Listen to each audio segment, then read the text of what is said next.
जाए। बहुजन समाज पार्टी जिंदाबाद, जिंदाबाद जिंदाबाद, समाज पार्टी जिंदाबाद, जिंदाबाद जिंदाबाद, तुम्हारी मात जिंदाबाद, जिंदाबाद जिंदाबाद, तुम्हारी मात जिंदाबाद, जिंदाबाद जिंदाबाद, डॉक्टर इंदु चौधरी जिंदाबाद, जिंदाबाद जिंदाबाद, डॉक्टर इंदु चौधरी जिंदाबाद, जिंदाबाद जिंदाबाद, डॉक्टर इंदु चौधरी जिंदाबाद, जिंदाबाद जिंदाबाद। बीएसपी की क्या पहचान, बीएसपी की क्या पहचान, नीला झंडा हाथी निशान, बीएसपी की क्या पहचान, नीला झंडा हाथी निशान। साथियों, तो एक अपील भी करूंगा कि आगामी 25 मई को चुनाव है और आप लोगों को हाथी वाला बटन दबाकर अपनी बहना को जिताना है। जिस उत्साह के साथ आप लोग यहाँ पर उपस्थित हैं, हम लोगों को पूरा विश्वास है कि सर्व समाज के लोग अब की बार हाथी का बटन दबाएंगे और बहन इंदु चौधरी जी को विजयी बनाएंगे यहाँ से। तो हम चाहेंगे आदरणीय डॉक्टर साहब जी आए और अपने विचार हम लोगों के बीच में रखते हैं। आदरणीय डॉक्टर साहब।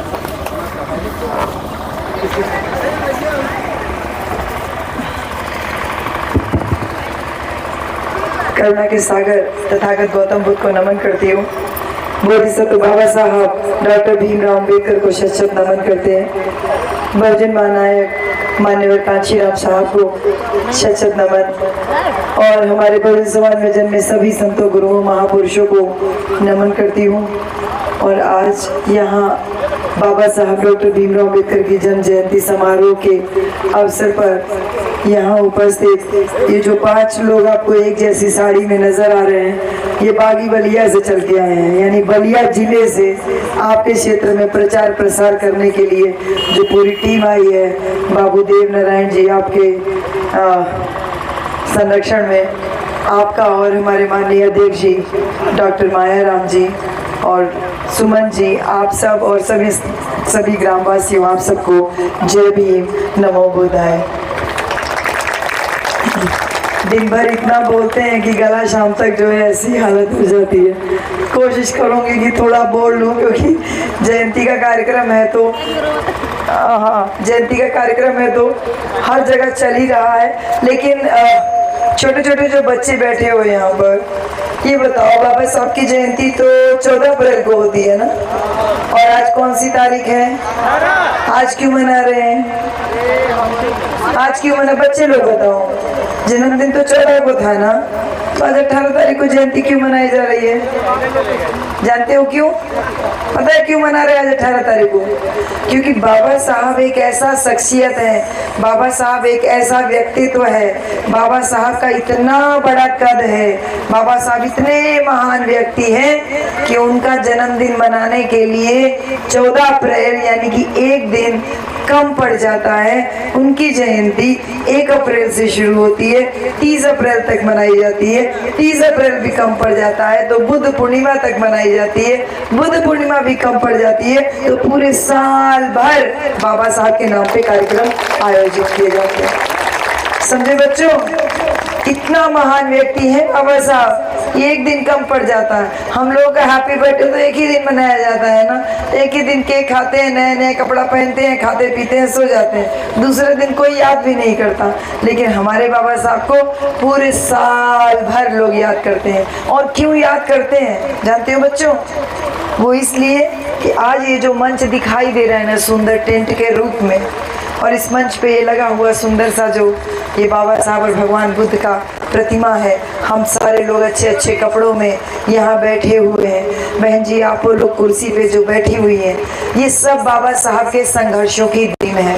एक समय ऐसा था हमको साफ पानी पीने का अधिकार नहीं था, आज हम लोगों को बिस्लेरी का पानी पिलाया जाता है। समय ऐसा था हमको अच्छा खाना खाने का अधिकार नहीं था, आज 2-3-4 दिन घर में मुर्गा न बने तो लड़का शिकायत करते का माई हुए दाल भात बनाए देती है।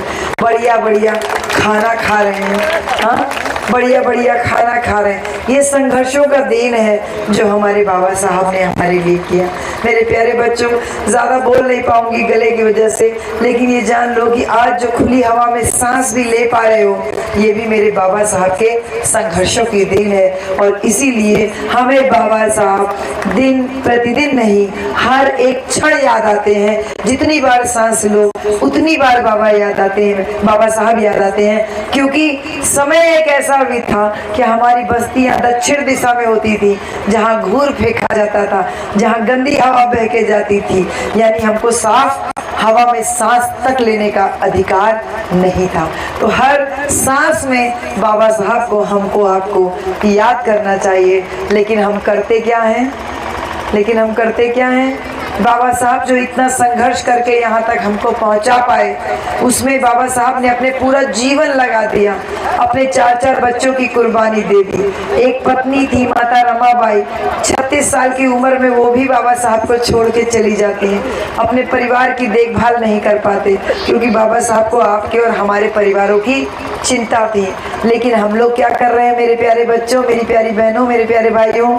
हम लोग आते चले जा रहे हैं। हमारे बाबा साहब ने ये कहा था, मेरी जय जयकार करने से अच्छा है मेरे बताए हुए रास्ते पर चलना।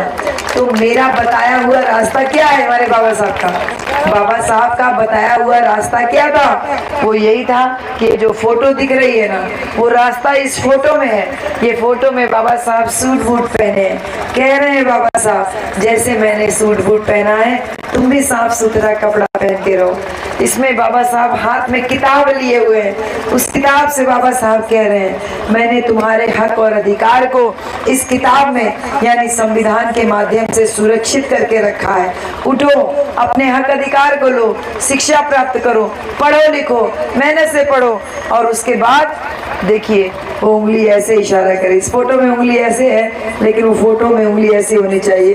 वो उंगली ऐसे इशारा कर रही है, वो उंगली इशारा कर रही है कि तुम्हारे दुखों की मुक्ति का रास्ता संसद से होके जाता है। उठो, उठ करके संसद के ऊपर कब्जा करो। तो वो उंगली इशारा कर रही है संसद के ऊपर कब्जा करना। मेरे प्यारे छोटे छोटे बच्चों, पता है संसद क्या होती है जो उंगली इशारा कर रही बाबा साहब की? संसद वो जगह होती है जहाँ पे हमारे आपके यानी जो सामान्य नागरिक हैं, हम सब लोगों के जीवन को कैसे अच्छा बनाया जाए, जीवन को कैसे विकसित किया जाए, सब लोग अच्छे से पढ़ाई करें, कैसे इनको रोजगार मिले, कैसे सब अच्छा हो, ये काम होता है संसद में। तो बाबा साहब उंगली से इशारा कर रहे हैं कि संसद के ऊपर कब्जा करो। और उस संसद के ऊपर कब्जा करने के लिए बाबा साहब ने जो सबसे मजबूत हथियार हमको दिया बहन जी, वो था वोट का अधिकार। जब बाबा साहब संविधान में हमको वोट का अधिकार दिए ना, तो संसद भवन से जब बाहर निकले तो बहुत खुश थे। तो बाबा साहब के एक साथी थे कृपलानी करके, बोले डॉक्टर अंबेडकर आज तुम इतना खुश क्यों दिखाई दे रहे हो, एकदम उछलते कूदते नाचते गाते जैसे क्यों दिखाई दे रहे हो? तो बाबा साहब ने उनसे कहा कि आज मैं इसलिए खुश हूँ क्योंकि राजा बनने के लिए रानी के पेट की जरूरत नहीं, मैंने वोट का अधिकार दे दिया है। राजा अब रानी के पेट से नहीं बल्कि बैलेट पेपर से पैदा होगा। तो इस वोट के अधिकार के द्वारा मैंने वो अपने समाज को, क्या पूरे भारत देश में जन्मे प्रत्येक वर्ग, प्रत्येक जाति, प्रत्येक धर्म के व्यक्ति को उसका महत्व बता दिया, उसका अधिकार बता दिया। और उस वोट के अधिकार को आप लीजिए और उस वोट के अधिकार से आप जाके संसद के ऊपर कब्जा कीजिए। तो जब संसद के ऊपर कब्जा करने की बच्चों बारी बाबा साहब बात करते हैं, तो वो संसद के ऊपर कब्जा का मतलब भागीदारी की बात। प्रत्येक जाति, प्रत्येक वर्ग, प्रत्येक धर्म के लोगों का भागीदारी हो। भागीदारी का मतलब जो लोहार लोहा पीट रहा था, जो सुनार सोना पीट रहा था, प्रजापति मूर्ति बना रहा था, चमार चमड़ा पीट रहा था, अहिर भैंस चरा रहा था, जो जो जाति के पेशे में लोग लगे हुए थे, वो अपनी जाति छोड़िए, पढ़िए लिखिए, आगे बढ़िए और वोट का अधिकार इस्तेमाल करके अपनी संसद में भागीदारी को सुनिश्चित कीजिए। तो आगे संसद में बढ़ाने के लिए हमको वोट का अधिकार दिया। बाबा साहब चले गए हमारे बीच से, मान्यवर कांशीराम साहब आते हैं और साहब कांशीराम ये समझ जाते हैं कि इस वोट के अधिकार को अगर तुमने सही चलाया तो तुम देश का शासक बन सकते हो, और अगर तुमने गलत इस्तेमाल किया तो तुम स्वयं को और अपनी पीढ़ी को गुलामी की तरफ ढकेल सकते हो। मान्यवर कांशीराम साहब ने, मेरे प्यारे बच्चों बात सुनने की कोशिश करो, मैं आपसे वोट की अपील करने नहीं आई हूँ। हम बाबा साहब की जयंती पे आए हैं तो उनके विचारों को थोड़ा दिमाग में बैठाएं। ताली बजा के हम बहुत सारी बातें जो है किनारे कर देते हैं। थोड़ा थोड़ा समझिए, हम इतनी सरल भाषा में और इतने आराम से आपको इसीलिए बोल रहे हैं। हम और तेज भी बोल सकते हैं लेकिन समझाने के हिसाब से बोल रहे हैं। मान्यवर कांशीराम साहब ने आपको हमको हमारे वोट की कीमत का एहसास कराया, ऐसा एहसास कराया कि कहा कि वोट हमारा, राज तुम्हारा, नहीं चलेगा नहीं चलेगा। बोले हमारी संख्या ज्यादा है, नारा दिया साहब कांशीराम ने। जिसकी जितनी संख्या भारी उसकी उतनी हिस्सेदारी, जिसकी संख्या ज्यादा है उसकी भागीदारी ज्यादा होनी चाहिए, उसकी हिस्सेदारी ज्यादा होनी चाहिए। साहब ने गांव गांव घूम करके ये तमाम छोटी छोटी जातियों के अंदर स्वाभिमान पैदा किया, उनको उनके वोट की कीमत का एहसास कराया। ऐसा